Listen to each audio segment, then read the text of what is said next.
자, 이제 본격적으로 오늘 포럼 강연을 시작하도록 하겠습니다.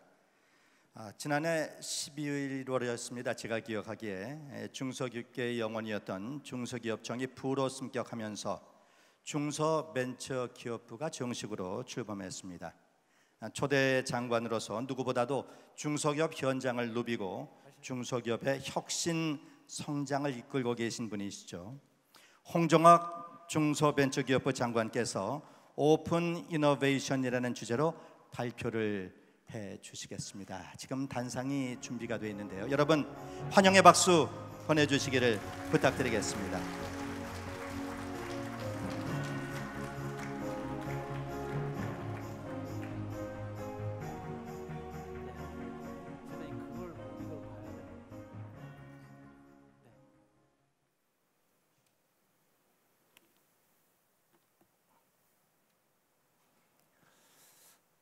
네, 중소기업이 혁신성장의 주역입니다. 중소기업이 일자리 창출의 주역입니다. 여기 계신 여러분들이 최고의 애국자입니다. 문재인 정부를 대신해서 제가 깊이 감사드립니다.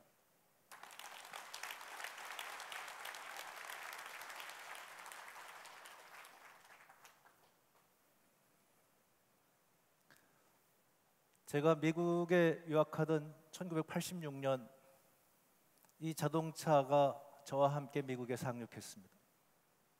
여러분이 잘 아시는 포니 자동차입니다.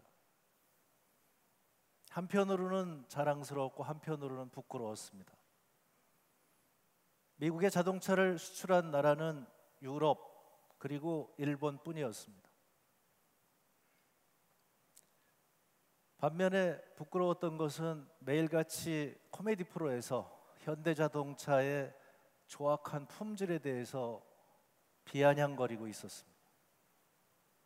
한국이 자동차를 수출하니까 전통의 제조업 한국인 유고도 자동차를 만들어 수출했고, 그리고 대만도 일본도 하고 한국도 하는데 우리가 못하리야 하고 수출을 했습니다. 그 자동차들은 지금 전부 박물관에 가 있습니다. 그리고 현대자동차는 지금 세계 5대 자동차 메이커로 우뚝 서 있습니다.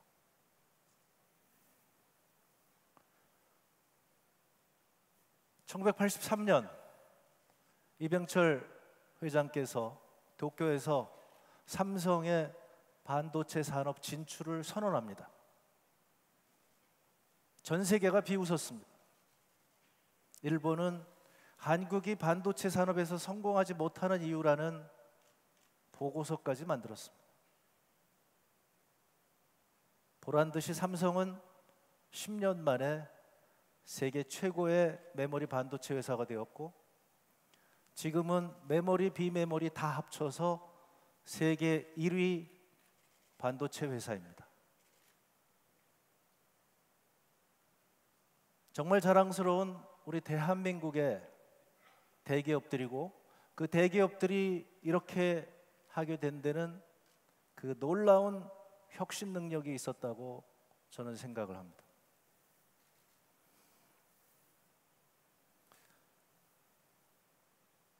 바로 그 무렵, 여러분이 얼마 전에 보셨던 영화 1987의 배경이 되었던 시민혁명이 일어나고 우리는 민주화를 달성했습니다. 그런데 저의 입장에서는, 경제학자의 입장에서는 이 1987년은 이 그래프로 좀 더 잘 나타납니다. 한국은 고도 성장을 이뤘지만 실제로 3년 연속 10% 이상 성장을 한 해는 86, 87, 88, 3년이 유일합니다. 87년에 우리는 민주화를 달성했고, 그리고 86년에 아시안 게임을 치렀고, 88년에 서울 올림픽을 치르면서 우리는 전 세계, 대한민국이 세계에서 가장 빠르게 성장하고 세계에서 그 어느 나라보다도 놀라운 민주화를 달성했다고 만천하에 선포했습니다. 그런데 문제는 많은 사람들이 생각할 때는 그게 뭐 그렇게 어렵냐? 일본도 하고 독일도 하지 않았느냐? 전쟁의 폐허에서 빠르게 성장한 건 똑같은 거 아니겠느냐 얘기하는데요. 제가 학교에서 강의할 때 또 그런 얘기를 했습니다. 독일은 1942년에 세계 최초로 로켓을 만들어서 런던에다 쏘아 올린 나라입니다. 일본은 1941년에 세계에서 가장 빠른 전투기를 만들어서 진주만을 폭격한 나라입니다. 항공모함을 만들어서 대양 전쟁을 치렀던 나라입니다. 그 나라들이 전쟁의 폐허가 됐지만 항공기를 만들고 로켓을 만들고 항공모함을 만들던 그 기술을 가지고 자동차를 만드는 것이 그리 어렵지는 않았을 겁니다. 하지만 한국은 여러분이 잘 아시다시피 정말 아무것도 없는 맨 땅에서 우리는 포항제철을 만들었고 현대차를 만들었고 삼성전자를 만들었고 지금의 대기업들을 다 만들어냈습니다. 저는 감히 대한민국의 대기업이야말로 세계 최고의 혁신 기업이라고 저는 말하고 있습니다. 오늘 여기 계신 중소기업인 여러분들도 바로 그 어려운 맨 땅에서 오늘의 기업을 일궈오신 혁신의 주역들이라고 저는 생각합니다. 그런데 문제는 그 다음입니다. 87년을 기점으로 해서 한국 경제는 30년간 쇠락해 오고 있습니다.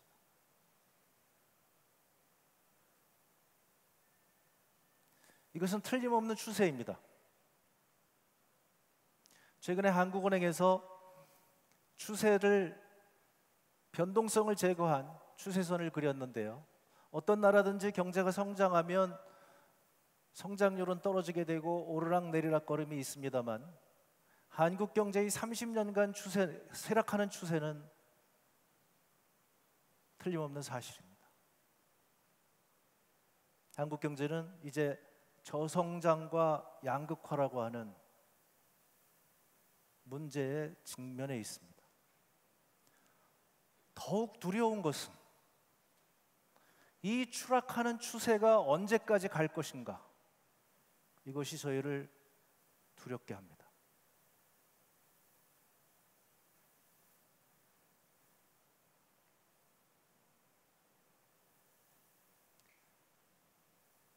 지금 우리가 해야 될 일은 추락하는 한국 경제를 살리기 위해서 우리는 무엇을 할 것인가에 대해서 논의해야 합니다.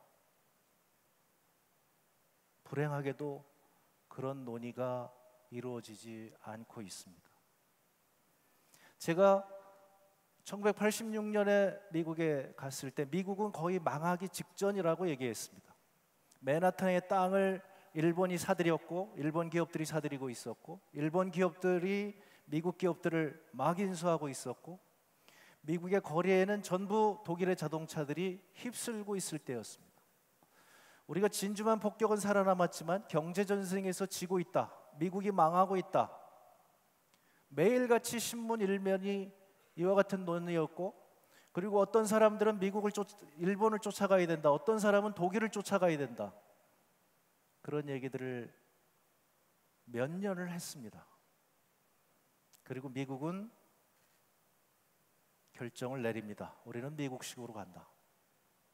그리고서는 애플이나 마이크로소프트나 그리고 구글이나 그리고 페이스북 같은 세계적인 기업들이 등장하기 시작합니다. 30년간 쇠락해온 한국 경제를 살리기 위해서 우리는 무엇을 해야 하는 걸까요? 여러분의 의견은 무엇입니까?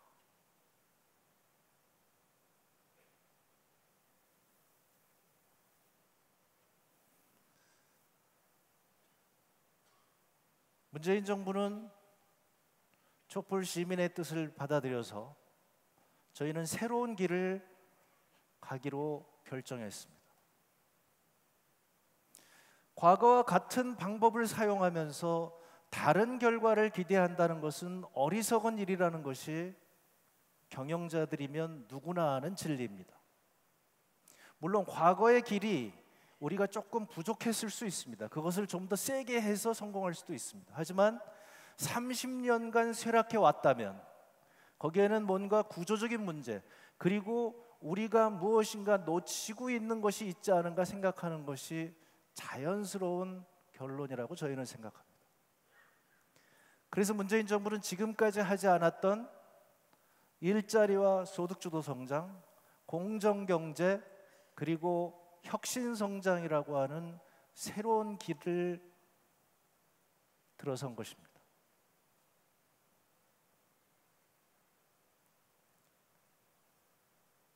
오늘도 노동 문제에 대해서 여러분들이 많은 걱정을 하고 있습니다만은 우리가 잠시 몇 년 전을 생각을 해보면 그렇게 노동자들을 쥐어짜고 노동자들을 밤새 일시키고 그래서 비용을 절약한 결과는 무엇입니까? 결과는 우리 공장들은 해외로 떠났습니다. 남아있는 기업들이 어렵게 지금 남아있는 거죠. 하지만 이 남아있는 기업들도 똑같은 방법으로 한다면 결국은 경쟁력을 잃게 되지 않겠습니까? 대단히 어려운 길이지만 우리는 이것은 지속 가능하지 않다. 많은 경제학자들이 그렇게 얘기를 했고, 여러분이 아시다시피 지난 대선 때 5명의 대선 주자가 모두 똑같이 최저임금의 대폭 인상을 주장했던 것입니다.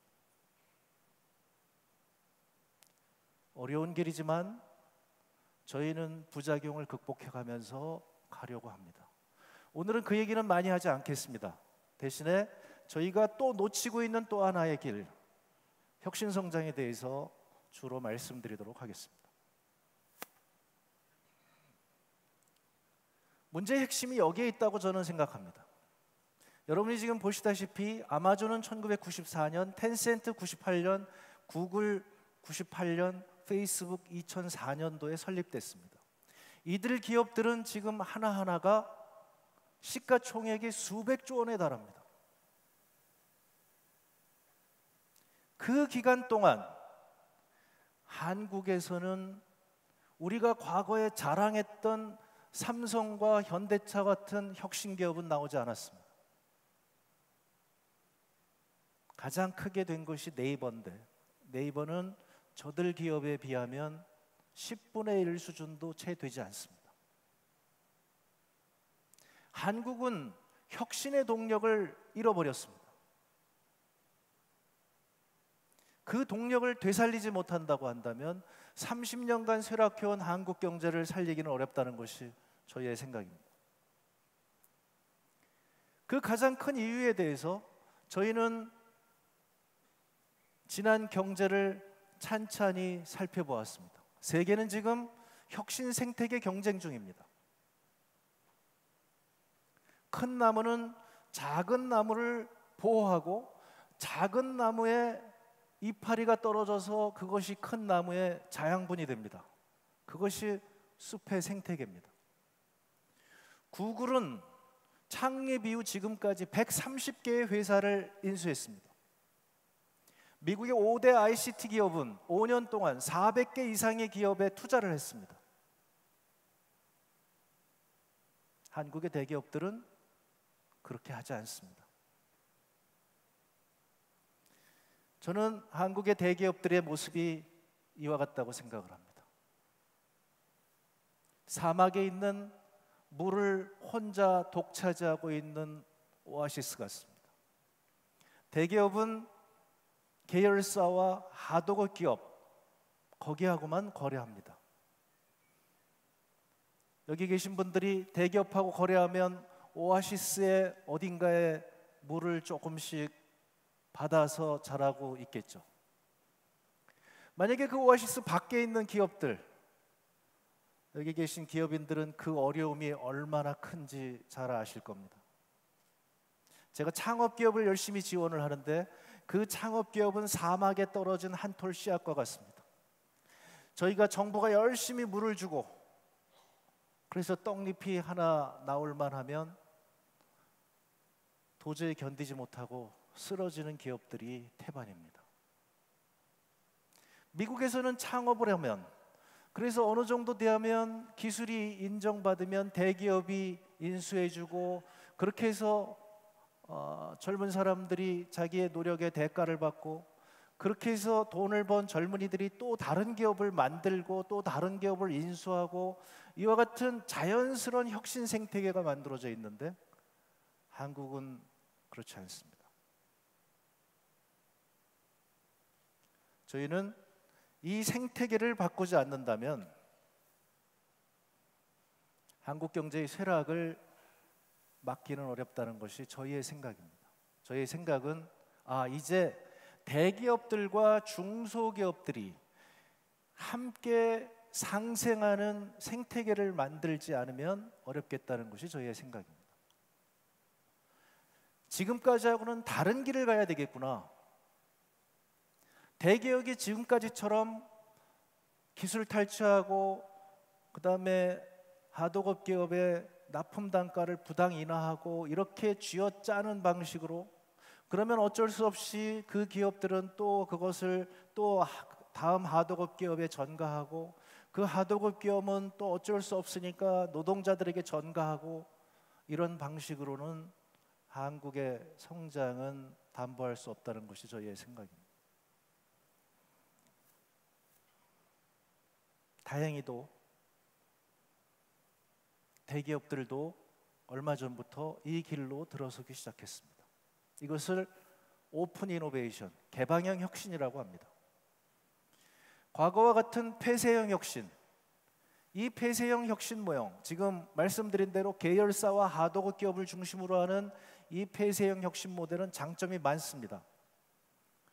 한국의 대기업들은 세계 최고의 서플라이 체인을 자랑합니다. 신속한 의사결정, 그리고 신속하게 제품을 만들어내서 소비자한테까지 도달하는, 그리고 가장 효율적으로 물건을 만들어내는 데 세계 최고입니다. 하지만 새로운 기술을 만들어내는 데는, 새로운 기술을 흡수하는 데는 그것이 좋지 않다는 것이 지금 4차 산업혁명 시대의 현상입니다. 여러분도 아시다시피 구글은 알파고를 인수했고, 알파고라고 하는 것이 딥마인드라고 하는 조그만 회사가 만든 것인데, 그것을 구글이 인수해서 인공지능 분야의 세계 최고 기업이 되었습니다. 안드로이드라고 하는 휴대폰의 운용체계를 만든 기업이 한국의 회사를 제일 먼저 찾았다고 하죠. 그런데 한국 기업은 터무니없이 높은 가격이라고 해서 거부했는데, 구글이 그걸 인수하고 우리 한국의 휴대폰 회사들은 이제 구글한테 사정하는, 그리고 구글은 가만히 앉아서 엄청난 돈을 버는 그런 상황이 되어버렸습니다. 저희는 개방형 혁신으로 가야 합니다. 제일 먼저 개방형 혁신을 주창했던 것이 SK그룹입니다.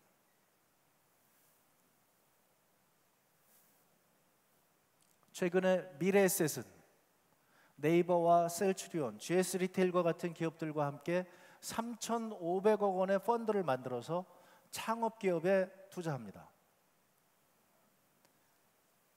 삼성전자도 드디어 사내벤처 활성화에 나서기 시작했고요. C랩이라고 하는 랩을 만들어서 지금 100여 개의 사내벤처 회사들이 활동 중입니다. 오늘 제가 차고 나온 이 혁띠가 사내벤처에서 만든 혁띠입니다.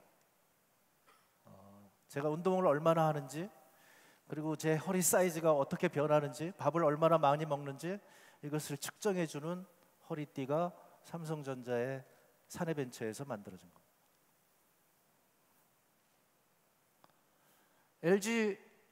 LG그룹도 마곡동에 사이언스 파크를 만들고 LG의 모든 연구진을 거기다 집중한 것에 더해서 창업기업과 중소기업과 그리고 외부의 연구진과 협업을 하기 위해서 나서고 있습니다. 현대자동차는 오픈 이노베이션 거점인 제로원이라고 하는 사무실을 내기 시작했습니다. 작년에 실리콘밸리에 냈고 금년에 서울에 냈고 앞으로 베이징과 이스라엘과 그리고 독일에 낼 계획이 있습니다. 한화에서도 드림 플러스 센터라고 하는 창업 센터를 지금 내고 있습니다. 지금 전국은 창업 센터 만드는 열풍이 지금 불고 있습니다. 대기업이 적극적으로 나서고 있고 지금 정부도 적극적으로 나서고 있습니다. 저희가 지금까지하고는 다르게 대기업도 중소기업을 돕고 그리고 창업기업을 도우면 정부가 적극적으로 돕겠다는 것이 저희의 정책입니다. 반면에 우리 젊은 기업들은 지금 새로운 신기술을 개발하고 있습니다. 루미르라고 하는 기업은 제3세계에 갔다가 전기가 없는 것을 보고서 등유로 전기를 만들 수 있는 작은 등을 만들었습니다. 제3세계에 공급을 했더니 거기서는 등유도 없어서 폐식용유로 이 등을 켜고 있었습니다. 그래서 아예 폐식용유 전용 등으로 만들었고요. GS 글로벌이 이 기업을 도와서 지금 인도네시아에 진출해서 성공적으로 마케팅을 하고 있습니다. 이노마드라고 하는 여성 기업인이 만든 회사가 있는데요. 역시 인도에 갔다가 전기가 없는 것을 확인하고 청계천에서 발전할 수 있는 소형 발전기를 만들었습니다. 제3세계에 공급을 했는데 의외로 미국에서 많이 팔린다고 합니다. 미국의 등산객들이 그 친환경론자들이 많이 사서 지금 사용하고 있다고 합니다. 이 기업이 이렇게 좋은 제품을 만들었지만 지금 인도에 진출하고 싶어 하는데 혼자의 힘으로는 너무 어렵습니다. 대기업의 도움이 간절히 필요하다고 생각합니다. 젊은 의사 한 분이 응급 환자를 치료하다가 초음파 진단기가 휴대용 초음파 진단기가 있으면 좋겠다고 생각을 했습니다. 알아보니까 없었습니다. 그래서 본인이 중소벤처기업부에서 운영하는 창업사관학교에 와서 1년 동안 창업에 대해서 배우고 휴대용 초음파 진단기를 개발을 해서 지금 회사를 차렸습니다. 힐세리온이라고 하는 회사인데요. 1억 원에 달하던 초음파 진단기의 가격을 1,000만 원으로 낮춰서 지금 많은 투자를 받고 잘 하고 있습니다. 그런데 경쟁 상대는 세계적인 기업인 필립스입니다. 이 작은 기업이 경쟁에서 이기기는 쉽지 않을 것입니다. 역시 대기업이 도와주면 여기 계신 앞선 선배들이 도와준다면 그러면 좀 더 경쟁에 낫지 않을까 그렇게 생각을 합니다. 이것이 바로 저희 대한민국 경제가 가야 될 길이라고 저는 생각을 합니다. 그래서 저희는 특히 우리 대통령께서는 이제 앞으로 우리 경제는 중소기업 중심 경제로 가야 한다. 대통령께서 저희 출범식에 오셔서 이런 말씀을 하셨습니다. 일자리가 만들어지는 성장, 근로자의 임금이 올라가는 성장, 분배가 공정한 성장의 핵심은 중소기업 육성이라고 말씀하셨습니다. 사람 중심 경제로 경제 패러다임을 바꾸고 그 중심에 중소기업을 세우고자 합니다. 사람 중심 경제의 양날개인 소득주도 성장과 혁신 성장 모두 중소기업의 활성화를 통해서만 이루어질 수 있다고 저는 믿습니다. 정부는 중소기업을 우리 경제의 중심에 두겠습니다고 대통령께서 말씀하신 바 있습니다. 그리고 중소벤처기업부가 만들어진 것입니다. 저희가 출범 이후에 이번에 따져보니까 중소기업을 위한 정책을 61번을 발표를 했습니다. 일주일에 한 번꼴입니다. 잘 모르셨죠? 네. 오늘 저희가 보도자료를 냈는데 그 보도자료에 그 정책 하나하나가 다 나열되어 있습니다. 1년 동안 61번의 중소기업을 위한 정책을 저희가 발표했습니다. 왜냐하면 저희는 중소기업 중심 경제로 가야 한다는 확고한 신념이 있기 때문에 그렇습니다. 저는 그때 대통령 앞에서 이런 말씀을 드렸습니다. 중소벤처기업부가 중소벤처 소상공인의 수호천사가 되고 세일즈맨이 되겠다고 말씀드렸습니다. 중소기업의 든든한 동반자가 되기 위해서 저희는 말씀드린 많은 정책을 지금 발표했습니다. 일자리를 만드는 우리 중소기업을 지원하기 위해서 우리 중소기업의 지원 정책을 일자리 중심으로 개편했습니다. 추경의 2조 9천억 원을 청년 일자리에 활용하기 위해서 기업에 지원을 했고요. 여러분들 잘 아시다시피 일자리를 만드는 기업, 이 어려운 가운데에서도 임금 인상에 이렇게 어려운 가운데에서도 일자리를 올리는 기업의 부담을 최소화하기 위해서 저희는 많은 지원 대책을 만들어냈습니다. 일자리 안정 자금을 지원했고요. 그리고 사회보험을 지원했고 카드 수수료를 낮추는 등 5조 원을 지원했습니다. 내년에도 또 할 것입니다. 부족하면 더 할 것입니다. 그것이 문재인 정부의 정책이기 때문에 그렇습니다. 중소기업의 성장 동력을 높이기 위해서, 혁신 능력을 높이기 위해서 스마트 공장에 대대적인 투자를 하고 있습니다. 우리 박성택 회장님께서 항상 강조하듯이 우리 중소기업들도 이제 세계적인 경쟁력을 갖추기 위해서는 전부 스마트 공장으로 바뀌어야 합니다. 2022년까지 2만 개를 보급하겠습니다. 중소기업 R&D를 2배로 올린다는 것은 문재인 정부의 국정 과제입니다. 말씀드린 대로 이렇게 하기 위해서는 대기업의 기술 탈취는 반드시 근절되어야 합니다.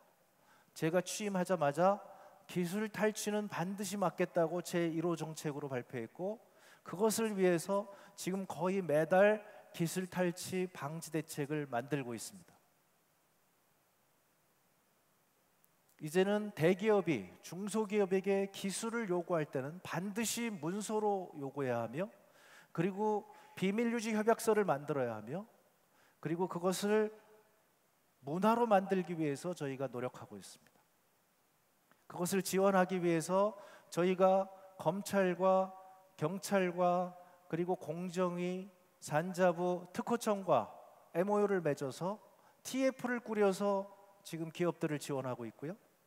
저희가 민간의 변호사회와도 MOU를 체결해서 이런 문제가 발생하면 즉각적으로 지원할 수 있도록 전국의 지원단을 만들었습니다.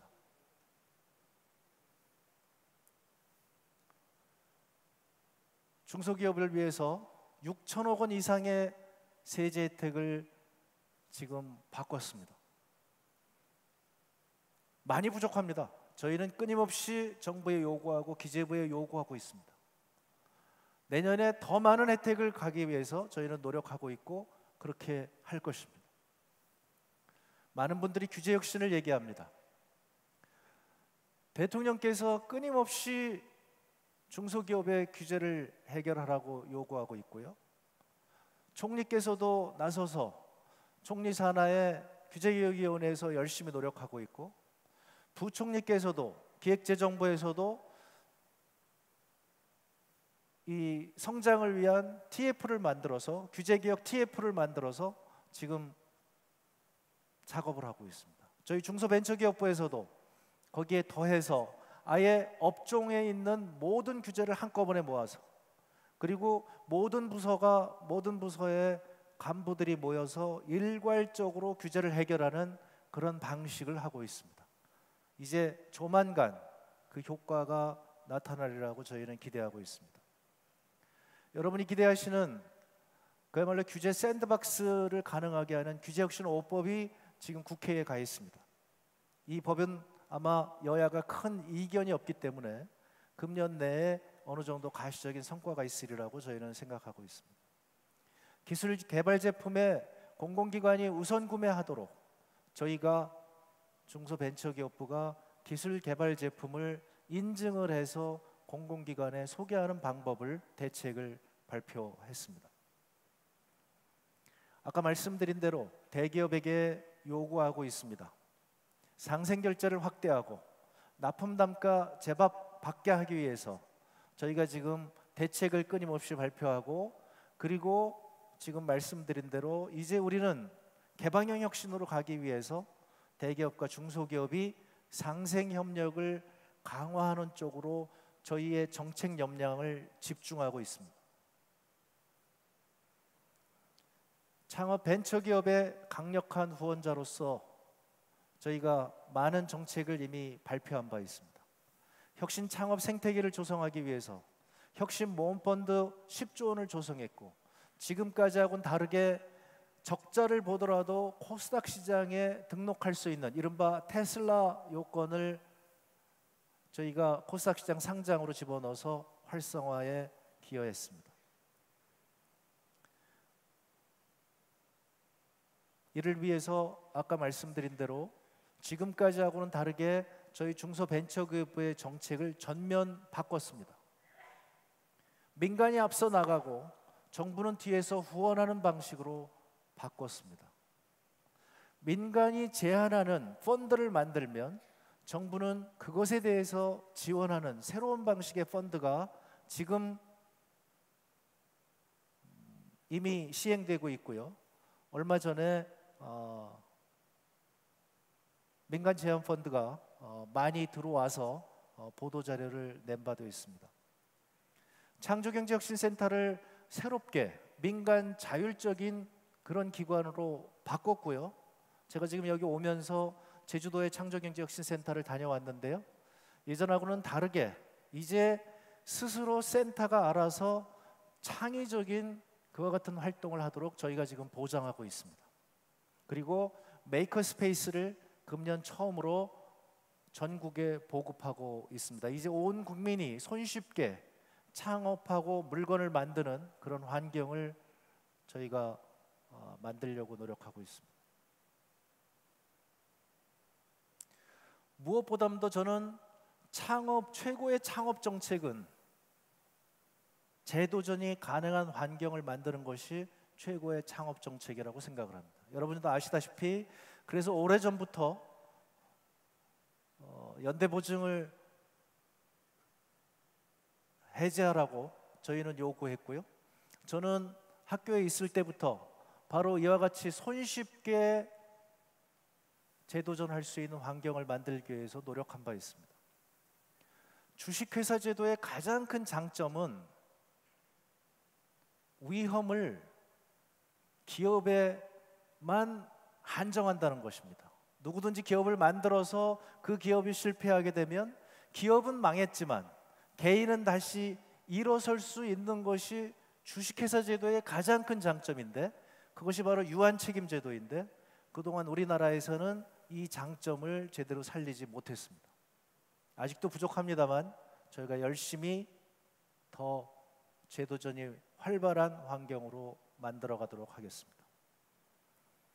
소상공인들의 역량을 강화하기 위해서 혁신형 소상공인을 육성을 하는 것을 전면에 지금 내걸고 있습니다. 100년 가게를 선발해서 육성할 거고요. 아까 말씀드렸다시피 전통시장의 경우에도 이제 지난번과 같이 정부가 주도하는 것이 아니라 민간의 시장에서 이렇게 하는 것이 좋겠다고 생각하면 저희가 지원하는 방식으로 바꾸고 있습니다. 소상공인의 경영부담 완화를 위해서 다양한 정책을 저희가 취하고 있고요. 임차 상인 보호가 아직 제대로 되지 않아서 저희가 안타깝게 생각하고 있습니다. 오늘 상을 받으신 의원님들께서 도와주신 바람에 우리 소상공인 적합업종, 생계형 적합업종은 통과가 되어서 조금은 나아졌습니다. 골목상권 보호를 위해서 저희가 열심히 지금 작업을 하고 있고요. 특히 공정거래위원회에서 이 분야에서 많은 활동과 성과를 내고 있습니다.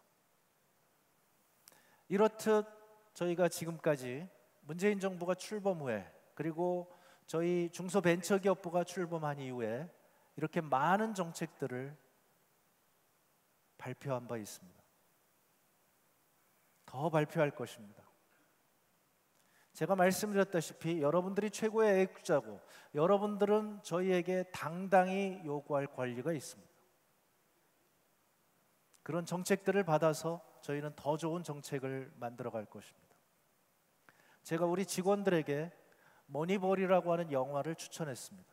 이 머니볼이라고 하는 영화는 브래드 피트가 주연인 야구 영화인데요, 미국에서 데이터에 기반한 운영으로 굉장히 큰 성과를 올렸던 그 미국 야구단의 얘기를 실화를 영화한 것입니다.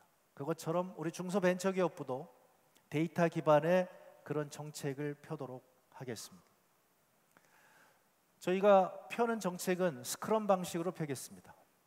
중소기업 하나를 지원하기 위해서 저희 부처의 각 부서가 모두 힘을 합쳐서 지원하고, 저희뿐만 아니라 필요하다면 공정위, 필요하다면 산자부, 필요하다면 다른 부서까지 저희가 요즘 식약처에 많은 요구를 하고 있습니다. 우리 중소기업을 돕기 위해서 문재인 정부의 모든 부처가 힘을 합쳐서 돕는 그런 스크럼 방식의 지원을 하고 있습니다. 저희 중소벤처기업부는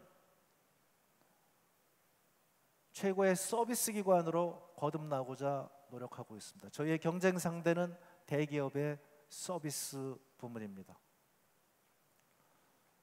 지금 근로시간 단축 때문에 걱정이 많으신 분들이 있는데요, 아직 저희의 정책에 대해서 잘 모르고 계신 분들도 많았습니다. 만약에 필요하시다면 저희 지방청에 요청을 하시면 저희 지방청에서 노무사를 대동해서 찾아가서 설명해 드리는 그런 방식을 하도록 하겠습니다. 지난번에 제가 300인 이상 기업체들을 만나서 그런 말씀을 드렸습니다.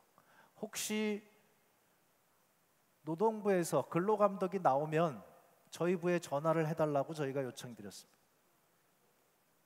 저희 부가 가서 여러분들을 대변해서 노동부의 근로감독을 함께 받도록 하겠습니다.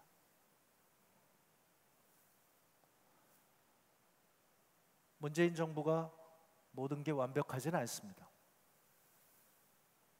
하지만 저희의 목표는 확고합니다. 대한민국 경제를 중소기업 중심 경제로 만들겠다는 것입니다. 서민 경제에 돈이 돌아서 중소기업의 물건이 잘 팔리는 경제를 만들겠다는 것입니다. 남북 경협이 진행이 되면 그 혜택의 대부분이 중소기업에게 돌아가도록 하겠다는 것입니다.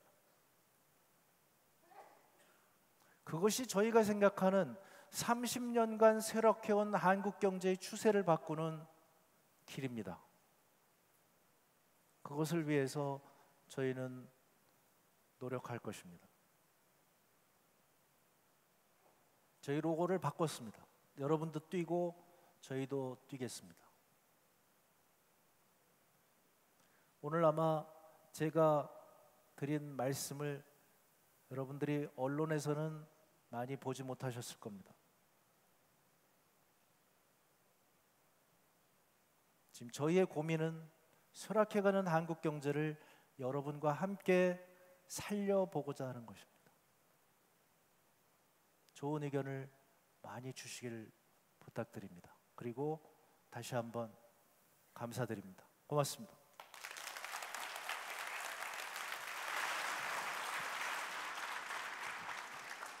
네, 오늘 멋지고 좋은 강연을 해주신 홍종학 장관님께 다시 한번 큰 박수 보내주시길 바랍니다.